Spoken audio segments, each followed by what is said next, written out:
Assalamualaikum. Hai. Bersama saya dalam rancangan masakan Melayu tradisional. Hari ni kita nak masak apa ya? Ada daun getah.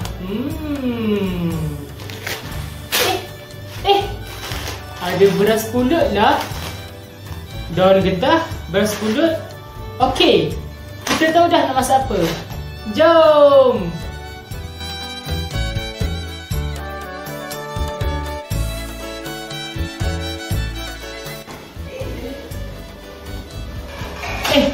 Okey, sementara menunggu kulit ni masak, mari saya ceritakan asal-usul kewujudan tapai pulut ini. Jom. Tapi saya dulu jap. Penat dah.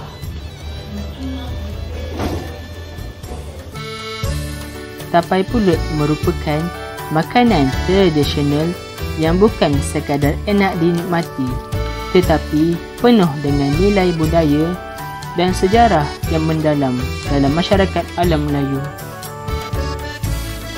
Di tanah Melayu, tapai pulut telah lama wujud sejak zaman dahulu kala. Ia lahir dalam kehidupan masyarakat agraria yang bergantung pada padi sebagai sumber makanan utama.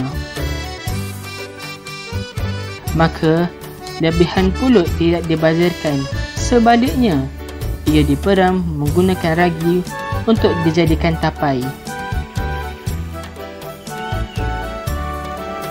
Kenapa kita pilih daun getah untuk membungkus tapai? Okey, mari saya ceritakan. Daun getah bukan dipilih secara sembarangan. Ia dipilih kerana sifatnya yang lebar, licin dan tidak mudah koyak. Permukaannya yang tidak melekat menjadikan ideal untuk membalut tapai. Tapai tak melekat, balut kekal kemas.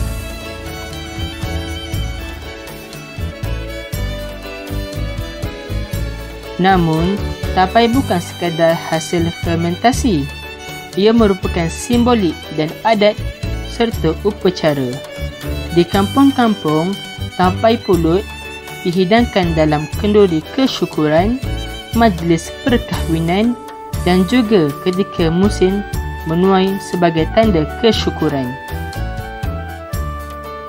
Sekarang, proses untuk mendapatkan lidi daripada daun pokok kelapa ini. Okey. Mula-mula sekali kita kena hiris 2 daun macam ni. Nampak? Okey.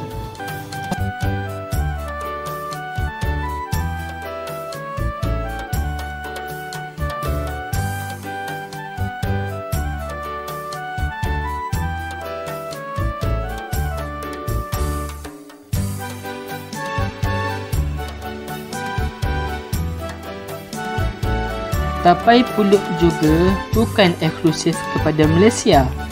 Ia turut ditemu di Indonesia, Brunei dan Thailand dengan nama dan cara yang berbeza, namun hasilnya tetap sama. Ini membuktikan bahawa tapai adalah satu warisan serumpun, satu identiti yang merentasi sempadan. Setelah kita siap bungkus semua tapai ini, kita perlulah perap tapai ini selama 3 hari 3 malam untuk membuatkan rasa yang manis. Jom kita bungkus.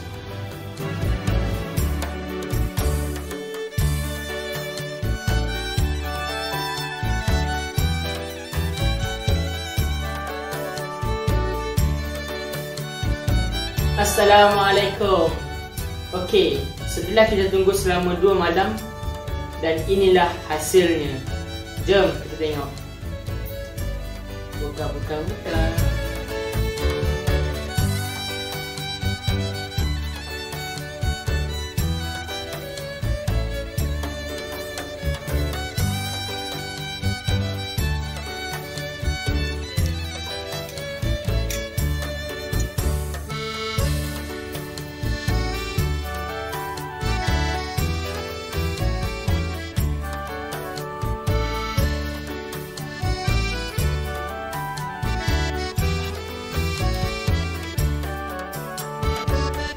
Tapai pulut bukan sekadar makanan tradisional, tapi lambang warisan dan kebijaksanaan orang dulu-dulu.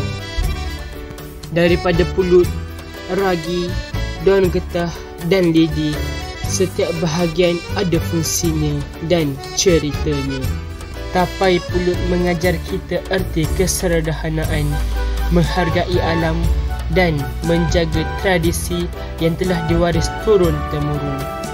Inilah rasa budaya, inilah identiti kita.